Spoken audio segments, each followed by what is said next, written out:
Hello students. अपन जो अपनी physical chemistry की 4th यूनिट है इलेक्ट्रोकेमिस्ट्री फर्स्ट, उसकी स्टडी कर रहे थे। अपन ने देखा था कि जो भी कोई इलेक्ट्रॉन है उससे तथा उससे संबंधित कोई भी रसायन का अध्ययन है वो इलेक्ट्रोकेमिस्ट्री के अंतर्गत किया जाता है। उसके बाद में अपन ने देखा था कि कोई भी विलयन है या कोई भी सॉल्यूशन है या पदार्थ की अवस्था है, उसके अंदर जो इलेक्ट्रिकल ट्रांसपोर्ट है वो 2 टाइप से होता है। और उसी के आधार पे जो कंडक्टेंस है वो भी 2 टाइप्स की होती है। एक तो होती है इलेक्ट्रॉनिक कंडक्टेंस और एक होती है ionic conductance. Electronic conductance electron के द्वारा होती है, इसीलिए इसे धात्विक चालकता भी कहते हैं क्योंकि ये धातु में पाई जाती है। जबकि जो आयनिक कंडक्टेंस है वो आयंस के प्रवाह के कारण होती है और ये जनरली किसी भी मोल्टन स्टेट या फिर सॉल्यूशन फेज में पाई जाती है। जनरली जो मोल्टन स्टेट की होती है ये इतनी इजीली नहीं हो सकती क्योंकि इसके लिए हाई टेम्परेचर की आवश्यकता होती है, जबकि सॉल्यूशन के अंदर इसे अपन आसानी से महसूस कर सकते हैं, देख सकते हैं। उसके बाद अपन ने देखा था इलेक्ट्रोलाइसिस। इलेक्ट्रोलाइसिस होता है किसी भी विलयन में से विद्युत धारा प्रवाहित करने पर यदि उसके जो विलायक है उसके अंदर जो भी पदार्थ है वो अपने अवयवी तत्वों में विघटित हो जाता है, टूट जाता है, तो यह प्रक्रिया अपनी इलेक्ट्रोलाइसिस कहलाती है। और इस इलेक्ट्रोलाइसिस प्रोसेस के अंदर जो धारा प्रवाहित होती है उसे अपन इलेक्ट्रिक कंडक्टेंस कहते हैं। अपन ने इसके मैकेनिज्म देखा था। अपन ने एक एनोड होता है, कैथोड होता है और इसे एक बैटरी से जोड़ के यदि अपन ने धारा प्रवाहित की तो ये जो आयन्स है ये विपरीत आवेशित इलेक्ट्रोड की ओर गमन करते हैं। इससे अपन इलेक्ट्रोलाइसिस की क्रियाविधि को भी समझ सकते हैं। जनरली जो इलेक्ट्रोलाइसिस है ये जिन यौगिकों या पदार्थों के द्वारा दर्शाया जाता है वो पदार्थ इलेक्ट्रोलाइट्स कहलाते हैं या विद्युत अपघट्य कहलाते हैं। और ये कोई भी आयनिक पदार्थ हो सकते हैं जैसे कि अम्ल है, क्षार है या लवण है। इसके बाद में ये जो इलेक्ट्रोलाइसिस है इसके ऊपर फैराडे ने स्टडी करके कुछ नियम दिए जिन्हें अपन फैराडे के नियम कहते हैं। और ये जो फैराडे के नियम है ये इलेक्ट्रोलाइसिस पर ही आधारित हैं। तो फैराडे ने 2 नियम दिए थे जिसमें फैराडे का प्रथम नियम या फर्स्ट नियम क्या था। ये नियम ये कहता है कि यदि किसी भी विद्युत अपघटन की क्रियाविधि हो रही है और उसके अंदर जो इलेक्ट्रोड पर धातु या फिर जो भी कोई पदार्थ मुक्त हो रहा है उन पदार्थ की मात्रा है उस विलयन में प्रवाहित होने वाले आवेश की मात्रा या विद्युत धारा की मात्रा के समानुपाती होती है। इसे अपन इजीली ये समझ सकते हैं कि जहाँ से अपन ने ये विद्युत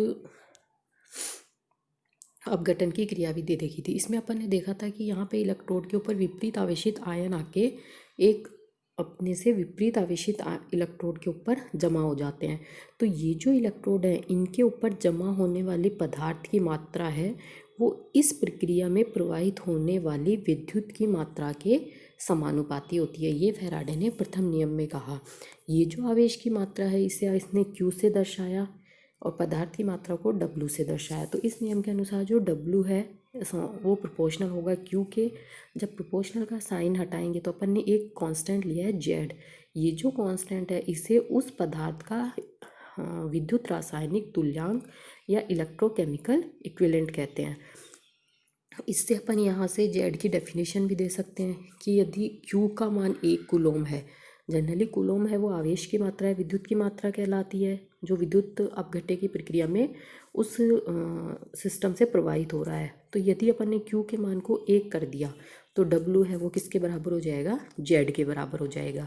यहाँ से अपन इस Z की डेफिनेशन निकाल सकते हैं। ये जो Q है इसे जिसे अपन विद्युत आवेश की मात्रा कहेंगे ये जनरली कूलोम में कैलकुलेट होगा। और जो पदार्थ की मात्रा है वो अपन जानते हैं ग्राम या किलोग्राम में, लेकिन अपन यहाँ ग्राम में लेंगे, ये CGS के अंदर लेंगे दोनों। तो इससे अपन डेफिनेशन क्या दे सकते हैं विद्युत रासायनिक या इलेक्ट्रोकेमिकल इक्विवेलेंट की कि यदि किसी भी विद्युत अपघटन की प्रक्रिया में पदार्थ के विलयन में यदि 1 कूलोम विद्युत धारा प्रवाहित की गई तो उसके इलेक्ट्रोडों पर मुक्त होने वाले पदार्थ की मात्रा ही क्या कहलाएगी, उस पदार्थ का विद्युत रासायनिक तुल्यांक।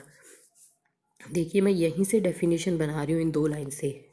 विद्युत अपघटन की प्रक्रिया में यदि अपन ने 1 कूलोम आवेश प्रवाहित किया तो इलेक्ट्रोडों पर मुक्त होने वाले पदार्थ की मात्रा ही क्या कहलाती है, Z के बराबर होती है। अब अपन जानते हैं कि जो आवेश की मात्रा है वो होती है धारा और समय के गुणनफल के मल्टीप्लाई में। इसका मतलब यदि टी समय तक अपन ने उस परिपथ या उस बर्तन में जिसके अंदर पदार्थ के लिए अपन ने धारा प्रवाहित की है आई धारा प्रवाहित की, तो उसमें विद्युत आवेश की मात्रा कितनी होगी, Q equal to I T. Generally अपन जो करंट होता है उसकी डेफिनेशन यही होती है कि एकांक समय में प्रवाहित आवेश ही क्या कहलाता है, करंट कहलाता है या धारा कहलाती है। तो यहाँ जब एकांक समय में प्रवाहित आवेश धारा कहलाती है तो अपन उससे Q की वैल्यू निकालते हैं I इंटू टी। देखिए यहाँ से I इक्वल टू हो जाएगा Q अपॉन टी, तो यानी T का मान 1 करेंगे तो Q इक्वल टू आई के बराबर। ये एक जो करंट है उसकी डेफिनेशन लगाइए। इस Q के मान को मैं इस इक्वेशन में रखूँगी तो W इक्वल टू आ जाएगा ZIT। यहाँ से अपन वापस से Z की डेफिनेशन दे सकते हैं कि यदि I जो करंट है उसका मान 1 एम्पियर हो, T जो टाइम है वो यदि 1 सेकेंड हो, तो W है वो Z के बराबर होगा।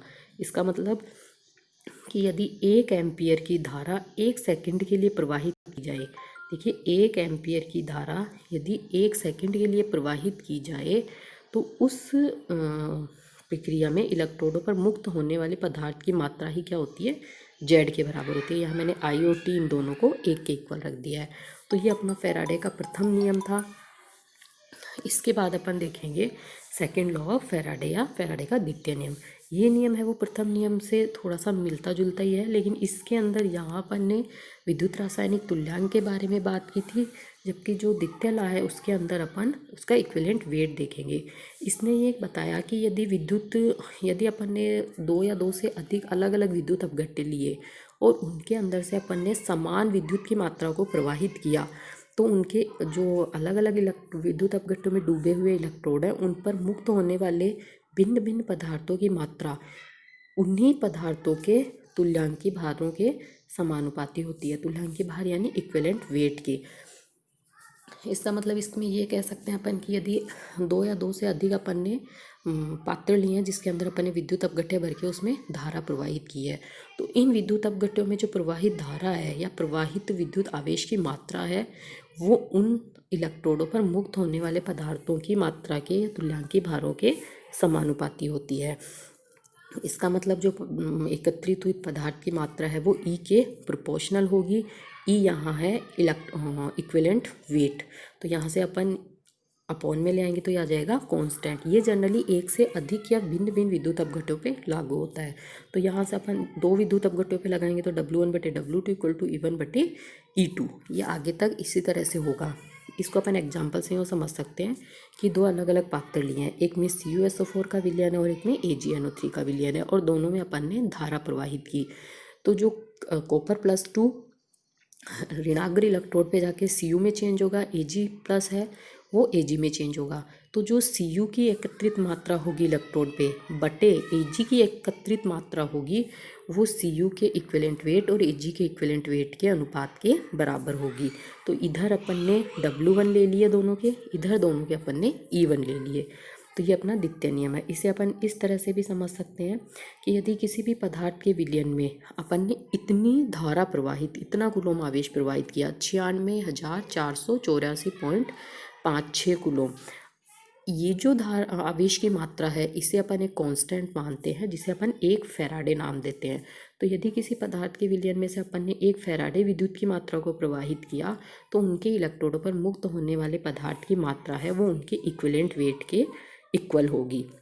ये कांस्टेंट मानते हैं जिसे 1F बोलते हैं। 1 फैराडे इक्वल टू 96,484.5, और जनरली अपन इसे कैलकुलेशन वैल्यू में ईजी करने के लिए अपन इसे 96,500 कूलम मानते हैं। तो जो 1 फैराडे होता है वो होता है 1 कूलम बटे 1 वोल्ट।